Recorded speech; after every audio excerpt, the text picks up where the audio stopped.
तो भाई आज के बैटल के लिए कौन कौन तैयार है, क्योंकि डांजो ना कुछ ज्यादा ही जिद्दी और पागल इंसान है। आखिर मैं ऐसा क्यों कह रहा हूँ, उसे जानने के लिए एंड तक जरूर देखना। वैसे मैं एक्सप्लेन करने जा रहा हूँ नारुतो शिपुडेन का एपिसोड नंबर 209। जिसने भी हमारे पिछले एपिसोड को नहीं देखा है, प्लीज मैं हाईली रिकमेंड करूंगा उसे देख लेना, वरना ये एपिसोड तुम्हें समझ नहीं आएगा। तो चलिए शुरू करते हैं बिना किसी देरी के।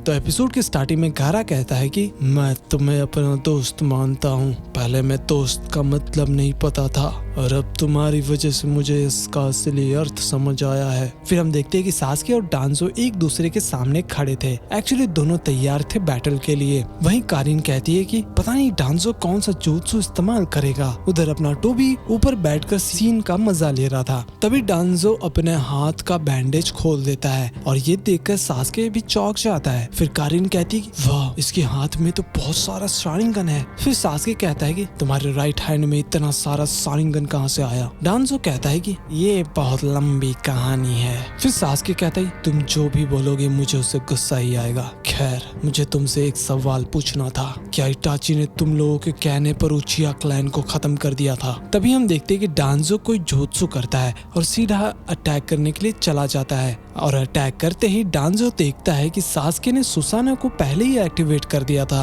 और वो पीछे हट जाता है, लेकिन सास्के उसे पकड़ लेता है और डांजो कहता है कि तो ये है सुसाना।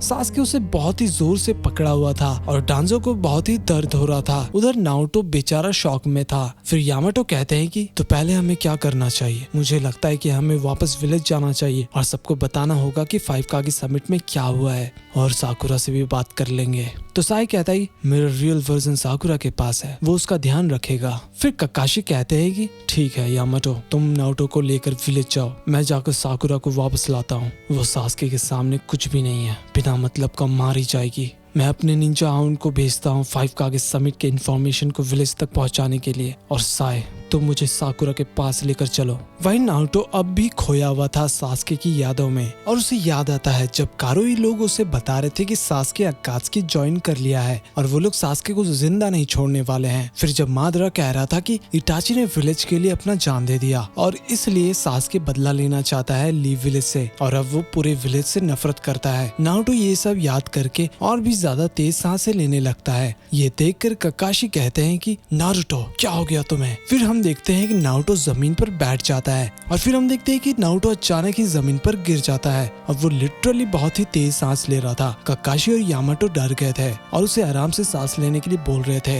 लेकिन नारुतो की आंखें बंद हो जाती है। वहीं सास्के कहता है कि मैं एक और बार पूछूंगा, क्या इटाची ने मेरे क्लैन को तुम लोगों के कहने पर खत्म कर दिया? डांजो कुछ भी जवाब नहीं दे रहा था, तो सास्के गुस्सा हो जाता है और कहता है कि मैंने तुमसे कहा, क्या ये सच है? और वो डांजो को जोर से दबाने लग जाता है और जवाब मांग रहा था। फिर डांजो कहता है कि मुझे नहीं लगता कि वो ऐसा इंसान था, इटाची ने तुम्हें सब कुछ बताया होगा। फिर सास्के को टोबी का बात याद आने लगता है, और फिर जब इटाची भी कह रहा था कि वो सास्के को जिंदा छोड़ रहा है और जब वो नफरत करना सीख जाए और जब उसके पास सेम आंखें आ जाए तब उसके पास आए लड़ने के लिए, और जब टोबी यानी मादरा कह रहा था कि इटाची ने होकागे से भीख मांगी कि उचिहा क्लैन को खत्म करने के बाद सास्के को कुछ भी नहीं होना चाहिए। फिर सास्के कहता है कि मुझे जवाब दो, तो डांजो कहता है कि मुझे नहीं लगता कि इटाची ऐसा इंसान जो हमारे सीक्रेट को ऐसे ही किसी को बता दे। सास्के कहता है कि इसका मतलब वो सच है। फिर वो सुसाना को फुल्ली एक्टिवेट करने लग जाता है। ये देखकर अपनी कारिन डर जाती है और भाई ऊपर अपना टोबी देख रहा था, वो बस मजा ले रहा था। फिर डांजो कहता है कि अपना सैक्रिफाइस और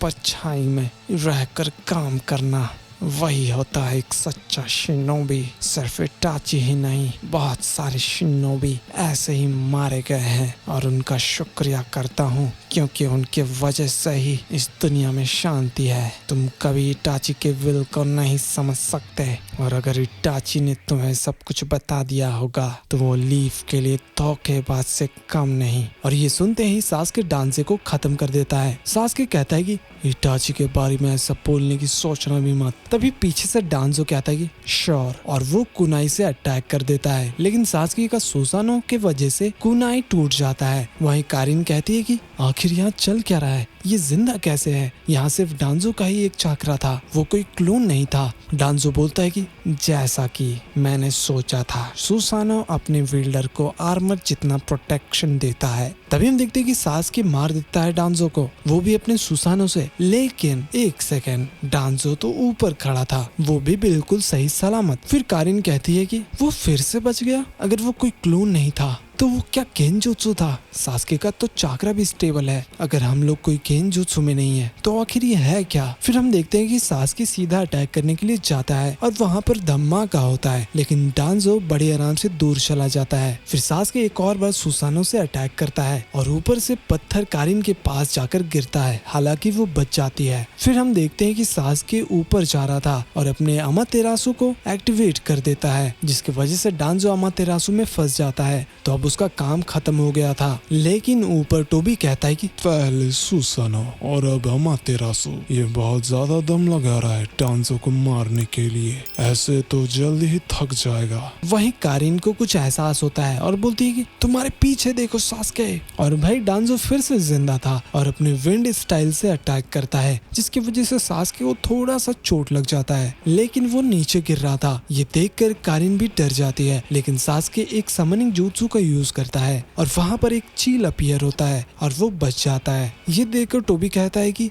ये इसने कब सीखा? फिर डांजो कहता है कि अमातेरासु, काफी समय से नहीं देखा था, तुम सच में इटाची के ही भाई हो, ये तो श्योर है। तभी कारिन कुछ नोटिस करती है, वो देखती है कि डांजो के हाथ में जो एक शारिंगन था ना, वो आंख उसका बंद हो जाता है। फिर डांजो कहता है कि तुमने इटाची का jutsu ले लिया, तुम दोनों भाई थे, लेकिन तुम सच्चाई क्यों नहीं देख पा रहे हो? लगता है कि इटाची की सच्चाई तुम्हारे लिए जरा भी इम्पोर्टेंट नहीं है, तुम बस अपने नफरत से ही सब कुछ बर्बाद करना चाहते हो, तुम बस अपने क्लैन के सैक्रिफाइस को बर्बाद कर रहे हो। फिर सास्के कहता है कि तुम उचिहा का नाम भी कैसे ले सकते हो? फिर वो सीधा अटैक करने के लिए चला जाता है और उधर अपना डांजो भी विंड स्टाइल से बार बार अटैक कर रहा था, लेकिन सास्के तो सास्के है, वो अपने स्वॉर्ड से अटैक करता है। फिर हम देखते हैं कि सास्के डांजो को ढूंढ रहा था, तभी पीछे से डांजो शूरिकन से अटैक करता है, लेकिन सास्के बड़े आराम से बच जाता है और दोबारा डांजो शूरिकन फेंक देता है, लेकिन सास्के उन दोनों को अपने स्वॉर्ड से रोक लेता है और उसको डांजो की तरफ फेंक देता है, जिसकी वजह से ऊपर से ढेर सारा पत्थर गिरने लग जाता है और डांजो जैसे तैसे करके बचता चला जा रहा था और वो सीधा आकर सास्के का गर्दन ही पकड़ लेता है। लेकिन एक सेकंड, ऊपर सास्के का चील था ना, वो शूरिकन से अटैक कर देता है, जिसकी वजह से डांजो का हाथ ही अलग हो जाता है और सास्के डांजो का काम खत्म कर देता है। तभी कारिन डांजो के हाथ में देखती है कि एक और आंख बंद हो जाता है और सोचती है कि आखिर ये चल क्या रहा है। और भाई ऊपर हम देखते हैं कि डांजो दोबारा खड़ा था और कहता है कि ये सब कुछ काम नहीं आने वाला। तभी सास्के अपने मांग्यो के शारिंगन का यूज करता है और उसके अंदर से ढेर सारा बर्ड निकलने लगता है, वो एक्चुअली क्रोथ है। वो सभी डांजो के पास आ जाते हैं और गेस करो वहाँ पर कौन अपीयर होता है? वो होता है अपना इटाची उचिहा। और इसी के साथ हमारा ये एपिसोड खत्म हो जाता है। तो अगले एपिसोड में और भी खतरनाक बैटल होने वाला है, तो आप अगर उसको मिस नहीं करना चाहते तो वीडियो को लाइक और चैनल को सब्सक्राइब जरूर कर देना। मिलते हैं अगले एपिसोड में, तब तक के लिए बाय बाय।